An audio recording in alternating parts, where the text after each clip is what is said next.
So ಹೀಗಾಗಿ ಇವತ್ತು ಅವಿಭಾಜ್ಯ ಕುಟುಂಬದ ಬಗ್ಗೆ ನಾನು ಹೇಳಲೇಬೇಕಾಗುತ್ತೆ. ಇವತ್ತು ಭಾರತ ದೇಶದಲ್ಲಿ ಇವತ್ತು ಹಲವಾರು ಸಾಮಾಜಿಕ ಸಮಸ್ಯೆಗಳು, ಸಾಂಸಾರಿಕ ಸಮಸ್ಯೆಗಳು, ಆರೋಗ್ಯದ ಸಮಸ್ಯೆಗಳು, ಮಾನಸಿಕ ಸಮಸ್ಯೆಗಳು ಇವತ್ತು ಆಗ್ತಾ ಇರದೆ ಅವಿಭಾಜ್ಯ ಕುಟುಂಬಗಳು ಒಡೆದೋಗಿದ್ದಾವೆ. ಇವತ್ತು ನೋಡಿ, ಮೊದಲು ಒಂದೇ, ಅದಕ್ಕೋಸ್ಕರ ನನಗೆ ನಮ್ಮ ಕಾರ್ಯಕ್ರಮಕ್ಕೆ ಒಂದು ಮೆರಗನ್ನು ತಂದಿದೆ ಅಂತ ನಾನು ಭಾವಿಸ್ತೇನೆ. ಅಂದರೆ ಡಿ.ಕೆ. ಚೌಟ ಅವರು ಕೇವಲ ಒಬ್ಬ ವ್ಯಕ್ತಿಯಲ್ಲ, ಅವರು ಈ ರಂಗಮಂದಿರದ, ಈ ರಂಗ ಚಟುವಟಿಕೆ, ರಂಗಭೂಮಿಯ ಒಂದು ದೈತ್ಯ ಶಕ್ತಿಯಾಗಿದ್ದರು ಅಂತ ನಾನು ಹೇಳಬೇಕಾಗುತ್ತೆ.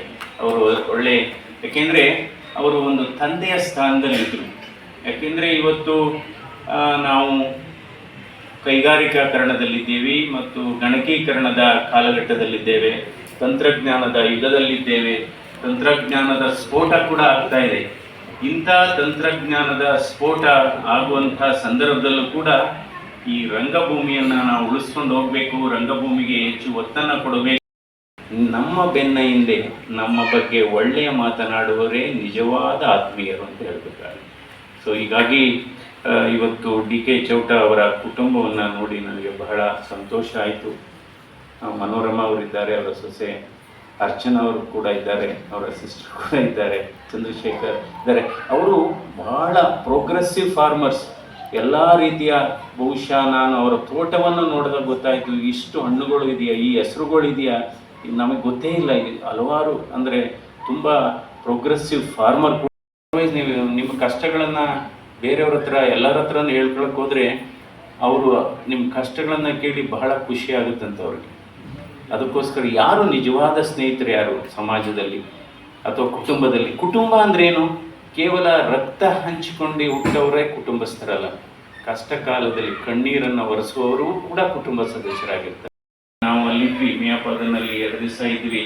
ಅವರು ಎಷ್ಟು ಅನ್ಯೋನ್ಯವಾಗಿದ್ದಾರೆ, ಅಣ್ಣ ತಮ್ಮಂದಿರು. ಆ ರೀತಿ ಇದ್ದರೆ ಬಹುಶಃ, ಯಾಕೆಂದರೆ ಒಂದು ಸಂಸಾರದಲ್ಲಿ ಒಂದು ಗಟ್ಟಿತನ ಇದ್ದರೆ, ಒಂದು ಸಂಸಾರದಲ್ಲಿ ಸಾಮರಸ್ಯ ಇದ್ದರೆ ಸಮಾಜದಲ್ಲಿ ಸಾಮರಸ್ಯ ಇದೆ, ಸಮಾಜದಲ್ಲಿ ಸಾಮರಸ್ಯ ಇದ್ದರೆ ದೇಶದಲ್ಲಿ ಸಾಮರಸ್ಯ ಇದೆ.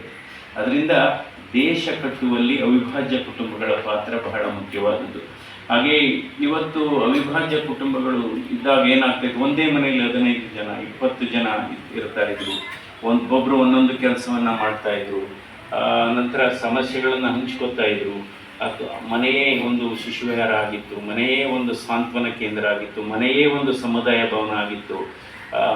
ಅಂದರೆ ಯಾರಾದರೂ ಒಂದು ಉದಾಹರಣೆ ಹೇಳ್ತೀನಿ, ಒಂದು ಸಣ್ಣ ಮುನಿಸ್ಕೊಂಡು ಮಲಗಿದ್ರೆ ಇನ್ನೊಬ್ಬರು ಎಚ್ಚರ ಮಾಡ್ಕೊಂಬರೋರು, ಅವರೂ ಎಕ್ಸ್ಪೆಕ್ಟ್ ಮಾಡ್ತಾ ಇದ್ದಾರೆ, ಎಚ್ಚರ ಮಾಡಿಸಿದ್ರೆ ಸಾಕು ಊಟ ಮಾಡ್ಬೇಡ ಅಂತ. ಸೊ ಆ ರೀತಿಯ ಮನೆ ಸಾಮರಸ್ಯಗಳು ಇದ್ವು, ಹಂಚ್ಕೋತಾ ಇದ್ರು, ಮಾನಸಿಕವಾಗಿ ಅವ್ರದ್ದು ಗಟ್ಟಿತನ ಇತ್ತು. ಅದೇ ಇವತ್ತು ಅವಿಭಾಜ್ಯ ಕುಟುಂಬ 2020ನೇ ಇಸ್ವಿನಲ್ಲಿ ಅವಿಭಾಜ್ಯ ಕುಟುಂಬದ ಡೆಫಿನೇಷನ್ ಏನಪ್ಪಾ ಅಂದರೆ,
ಸರ್ ಪ್ಲೀಸ್ ಈ ಕಡೆ ಬನ್ನಿ sir, please sir. Thank you sir.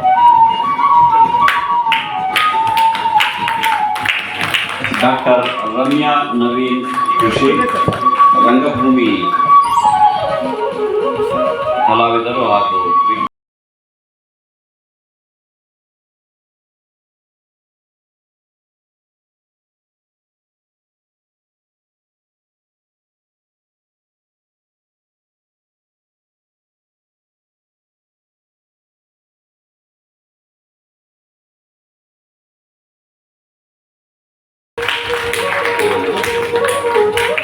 ಪುರಸ್ಕೃತರಿಗೆ ಅಭಿನಂದನೆಗಳನ್ನು ಸಲ್ಲಿಸಬೇಕು.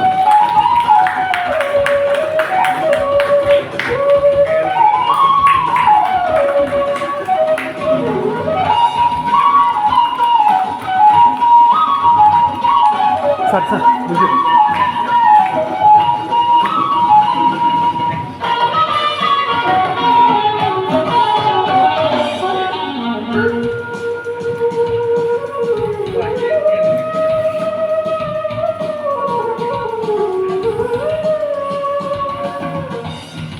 ಸರ್ ಎರಡನೇದಾಗಿ ಶ್ರೀ ಪ್ರೇಮದಾಸ್ ಆಡ್ಯಂತಾಯ, ಹಿರಿಯ ರಂಗಭೂಮಿ ಕಲಾವಿದರು.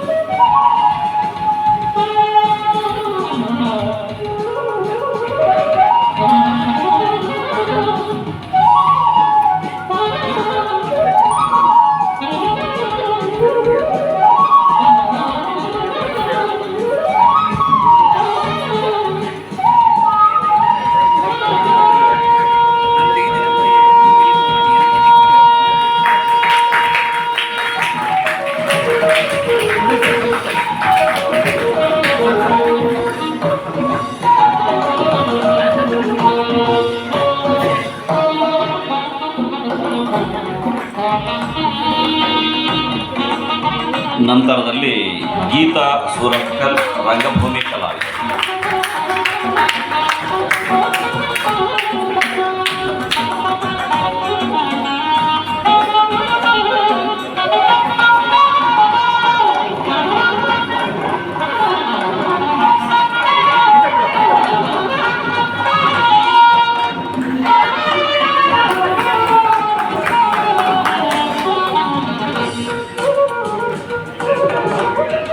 ನಂತರದಲ್ಲಿ ಶ್ರೀಮತಿ ರೇಣುಕಾ ರೆಡ್ಡಿ, ಹಿರಿಯ ರಂಗಭೂಮಿ ಕಲಾವಿದರು.